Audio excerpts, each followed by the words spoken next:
Back when I was just a little kid, there was one game that I kept coming back to again and again and again. A game full of adventure, magic, swords, dwarves, everything you could ever need in a game. And that game was Golden Axe. Not Silver Sword, I don't know. I couldn't find an axe. It was originally released as an arcade game, but it was brought to the Sega Genesis in 1989, where it became an instant classic and a must-have game for the system.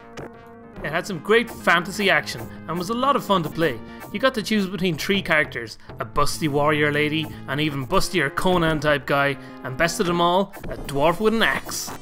I don't know why, but I would always use this guy when I played. Maybe it was his mighty axe swinging ability, or maybe just his mighty running headbutts that knock guys over cliffs. Most of the enemies of the game were just 3 different types, all recoloured to make them seem fancier. But even as they got harder and harder, you could still exploit them by just running back and forward and headbutting them. It was pretty lazy stuff, but they were also just stupid enough to have lots of fun tricking them into falling off cliffs. The enemies also let out blood-curdling screams when they died that stopped the music in the game and immediately made you regret your life as an adventurer. There was some pretty badass stuff in the game too though. You got to ride around on strange creatures like this thing, and also a crazy fire-breathing dinosaur lizard horse. Yeah!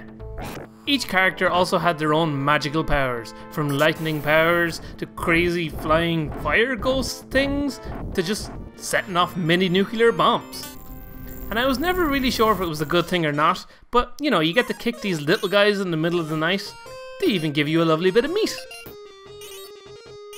After making your way through the game, riding on giant turtles and eagles and fighting creepy skeleton dudes, you eventually get to the final boss, Death Adder, who carries the mighty Golden Axe. But for some reason, rather than being gold, it's a strange kind of brown colour. There's also an extra boss in the console game too, but he's just a recolour of the previous boss, and he still doesn't have a Golden Axe, so pretty much useless then. Golden Axe was a great game back in the early 90s, and it's still pretty fun to play today. I'm not usually a fan of fantasy games, but this one has a special place on my list of best games of all time. Even if some of the things in the game are kind of a bit weird.